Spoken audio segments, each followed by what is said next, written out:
जब तक मैंने कहूं तुम लोग गोली नहीं चलाना, हमको ऑर्डर्स फॉलो करने हैं, सीनियर ने जो ऑर्डर दिए हैं उनके ऊपर चलना पड़ेगा। मैं कोई बात नहीं सुनना चाहता, बस जो कहा गया है वही करो।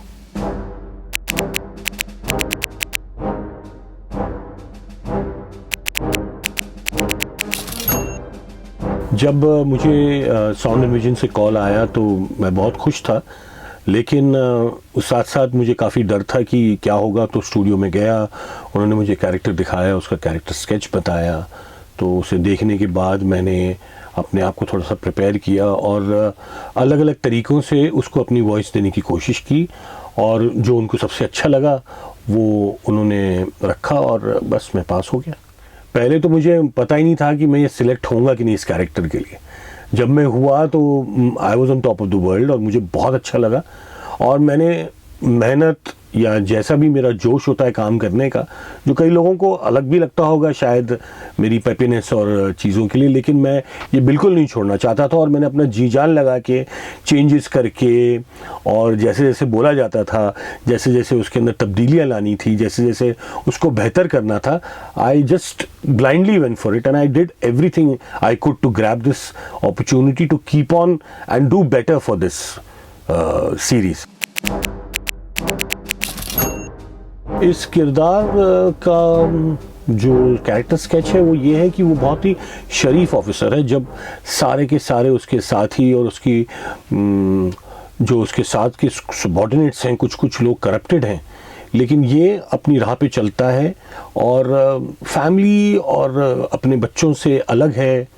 तो साथ साथ कुछ जद्दोजहद दिमाग में चल रही है उसकी, और प्लस ये बातें कि उसको ये चोर को कैसे पकड़ना है अपने साथियों के साथ मिलके, और साथ साथ उनके ऊपर ट्रैक रख के, और किस तरह से ये लोग अलग अलग तरीके से, पुलिस वाले कैसे अलग अलग तरीक़ों से उन्हें ट्रैप करने की कोशिश करते हैं, लेकिन ये चोर जो हैं, ये पूरी गैंग जो है, इन पे नहले पे दहला कैसे बनती है। तो बेसिकली यही था। इसका बैलेंस लाने के लिए जितने भी हम लोग एपिसोड्स करते गए तो मुझे मालूम पड़ता गया कि ये कैसे हमसे आगे बढ़ रहे हैं। तो मेरे लिए जैसे ये सरप्राइज़ थी, ऑडियंस के लिए भी सरप्राइज़ रहेगी, और उसी तरह से ये कैरेक्टर आगे बढ़ता गया। और जो एंड होता है वो आप लोग देखेंगे तो आपको पता चलेगा कि अंत कैसे हुआ है और ये क्या हुआ है इसमें। सबसे अच्छी बात मुझे इस कैरेक्टर में नज़र आई, जो शराफत की जो बात थी वो बहुत कम देखने को मिलती है, और जो इसके दिमागी हालत है, जिस स्ट्रेस से ये गुज़र रहा है, फिर भी अपना संतुलन बनाए रखता है। और इसके जो सीनियर्स हैं जो उस पर चिल्लाते हैं, फिर भी ये उनकी बातें सुनकर अपने काम को बरकरार रख के आगे बढ़ता है। That is what I really felt good about this character. कुछ तकलीफ़ें आई थी कैरेक्टर को डब करने में, जैसे कि कुछ उच्चारण के शब्द जो थे इटालियन में, और कुछ जगहों के नाम, प्लस ये कुछ साइंटिफिक और मैकेनिकल तरीके से भी कुछ एक्यूरेट चीज़ें हैं, जिसे बोलने में या समझने में हमें भी और ऑडियंस को भी आसान होना चाहिए। इसलिए उसको रीफ्रेज करके पूरी टेक्निकल टीम, जो साउंड की टीम थी, क्रिएटिव टीम थी, उनके साथ मिलके हर एक चीज़ को स्टडी करके, आगे पीछे देख करके हमको इसे शब्दों को, सेंटेंसेस को बनाना था ताकि ये सबको समझ आए। और जैसे जैसे आगे बढ़ती थी कहानी, वैसे वैसे हम लोगों को उसके साथ बढ़ना था, ये करते हुए कि डायलॉग्स भी उसके साथ सिंक में, यानी कि इसके साथ वो कॉन्टेक्स्ट, रेफरेंस कॉन्टेक्स्ट में सही आए। तो ये सब तकलीफ़ें थी जिसे हमारी क्रिएटिव टीम और बाकी डबिंग डायरेक्टर्स ने मिलके हमें आसान कर दी, और इसी तरह से ये सीरीज़ की डबिंग बहुत ही अच्छे पैमाने पे हुई है। हर एक सीज़न को हम लोग जब करेक्शंस के लिए आते थे या जैसे भी आकर के देखते थे, तो दिखता था कि बाकी टीम ने जो बाकी को आर्टिस्ट ने जो काम किया है, उसका रिज़ल्ट, उसका आउटकम, एक तस्वीर जो सामने आ रही है वो बहुत ही साफ़ और समझने के लिए, सबके लिए, ऑडियंस के लिए, हमारे लिए और एक नॉर्मल आदमी के लिए भी काफ़ी हद तक अच्छी थी। और इसका रिज़ल्ट जो था वो मेरे ख्याल से एक लेमैन को भी समझ आएगा। कुछ बातें ऐसी हैं कि मेरी शक्ल से या मेरे बोलचाल की जो तरीके हैं उससे वो कैरेक्टर एंजल जो है वो ऑफिसर काफ़ी मैच करता है। हालांकि कद में वो मुझसे बहुत लंबा है, मैं इतना लंबा नहीं हूँ, तो काफ़ी लोगों ने कहा कि ऐसा लग रहा है कि वही बोल रहा है।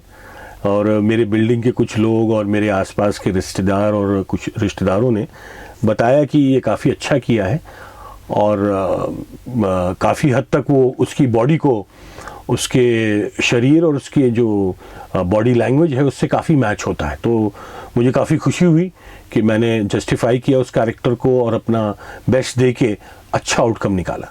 जैसा कि आप सब जानते हैं कि ये एक वर्ल्ड फेमस सीरीज़ है, तो सब लोगों के इसका इंतज़ार था। पहले सीज़न से जब ये पॉपुलैरिटी गेन करने लगी तो सेकेंड सीज़न का इंतज़ार था, फिर थर्ड, फिर एंड सो ऑन। तो I am blessed. I feel कि ये इतना इम्पॉर्टेंट कैरेक्टर जो मुझे मिला है वो कई हज़ारों में किसको मिले, तो बस ये कर दिया और बस एक मुकाम, ये एक मील का पत्थर बन गया है। देखते हैं अभी क्या होता है आगे। और मैं बहुत शुक्रगुजार हूँ कि इस प्रोडक्शन हाउस ने मुझे अपॉर्चुनिटी दी और मैं उम्मीद करता हूँ कि मेरा काम सबको पसंद आया होगा। कुछ टचिंग सीन्स थे, कुछ भावुक करने वाले सीन्स थे जो इंडियन सेंटिमेंट्स, इंडियन इमोशंस को मैच करते थे। कुछ ऐसे भी थे जो हमारी ज़िंदगी में या हमारे कोई रिश्तेदारों की ज़िंदगी में आए और गए और मुझे आइडेंटिफाई करने मिला ऐसे सीन्स से। मैं उसे इतने एक्सप्लेनेटरी वे में नहीं बता सकता, लेकिन थे जो काफ़ी हद तक अच्छे थे और इंडियन ऑडियंसेस के लिए भी वो मुझे लगता है काफ़ी इमोशनल होंगे। तो मुझे भी उसमें काफ़ी कुछ लगा और मुझे उसने काफ़ी भावुक कर दिया। फेवरेट डायलॉग्स तो बहुत हैं, लेकिन जो इस वक्त याद आ रहा है वो ये है कि वो लोग बाहर आ रहे हैं, कोई कुछ नहीं करेगा, हम लोग ऑर्डर्स फॉलो करना पड़ेगा और जब तक मैं नहीं कहूँ तुम लोग गोली नहीं चलाना। हमको ऑर्डर्स फॉलो करने हैं, सीनियर ने जो ऑर्डर दिए हैं उनके ऊपर चलना पड़ेगा। मैं कोई बात नहीं सुनना चाहता, बस जो कहा गया है वही करो। That's it.